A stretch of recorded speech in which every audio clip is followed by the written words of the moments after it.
Let me start by saying that this video will probably trigger a fair portion of occultists who have studied the Western occult system. But the Tree of Life, as is given from the Kabbalistic standpoint in modern Western esotericism, attributes the planets to the different Sephiroth. But they're wrong. They're wrong.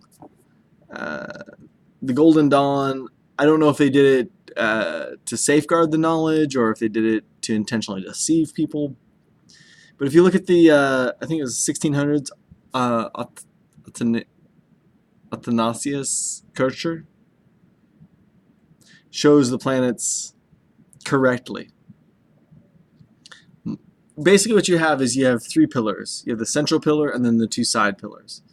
You have a female side, a male side, and then you have the central pillar. And each phase of the tree, each layer, has this sort of, on the two balancing pillars, has a balance. You have Mars and Venus as a balance. Mars and Venus are a balance. They go together.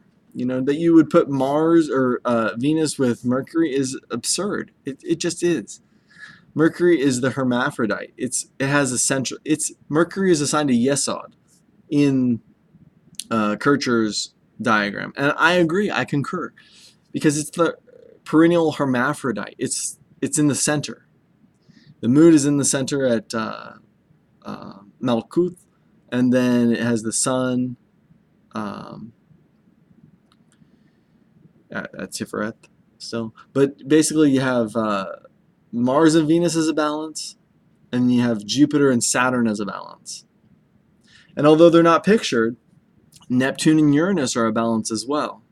Neptune is this vast cosmic pregnant void, and Uranus is this electric volt, which is very male, and Neptune is very female. So there's this male female polarity, but then there's the the pillar of mildness, pillar of severity, which kind of maybe gets lost a little because there's this phase shifting. Because you have Venus, which is mild, right? And in some sense, Jupiter, it's one of the beneficent planets, but it's a male planet. In Kircher's diagram, you have Mars, Jupiter, and Venus, well, reverse for you, and Saturn. Those are both female. Mars and Jupiter are both male. So you have this sort of phase shifting of like at one level of existence and consciousness. The female is the fertile, accommodating, and male is the activating, warlike element. Next phase up, the male is the accommodating, beneficent provider, if you will, and Saturn is this restriction element.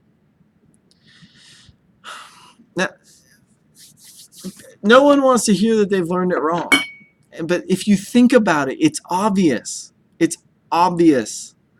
You have this human form, and the male-female counterpart to this existence is like Venus and Saturn, or Venus and Mars. You know, we have this sort of feminine fertileness, and then we have the activating, character-driven thing.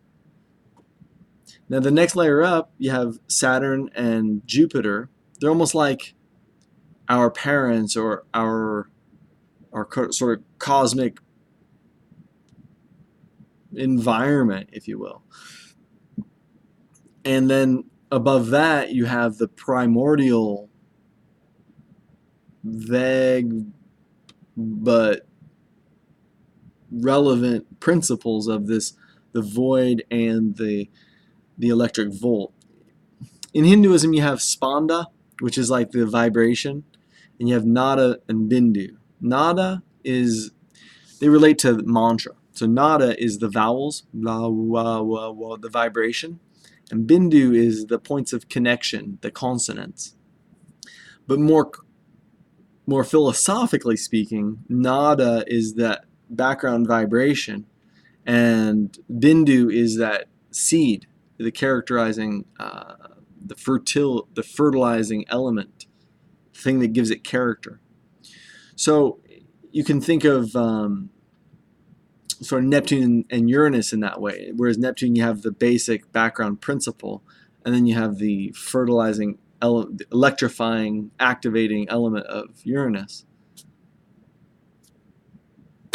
Really, if you're a student of occultism and you take it sincerely, seriously, look at how do you pronounce that fellow's name? Athanasius Kircher.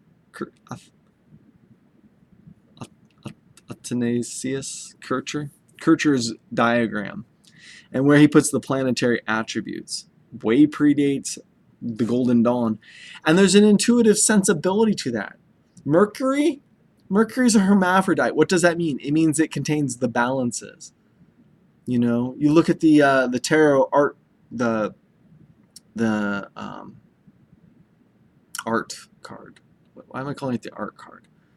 Anyway, Mercury is the mind. It's sort of the position of our mind to be able to contain the opposites and integrate these opposites. Doesn't that just make sense? Mercury is the mind. Have you not heard that? To put it on one of the pillars it just drives me crazy. And it's not like the kind of thing that you can just say to somebody and they get. But if you think about it, it's obvious. It's obvious. You have male and female, Mars and Venus. Male and female, Jupiter and Saturn. Male and female, Uranus and Neptune. You know, what's the central pillar? You have the moon, and then you have Mercury as Yesod, and then you have the sun in Tiferet. And what is the, maybe, I mean, I relate to Pluto as the veil, as a Thoth, but you don't really need Pluto in there. Transformative, kind of that the veil, you know.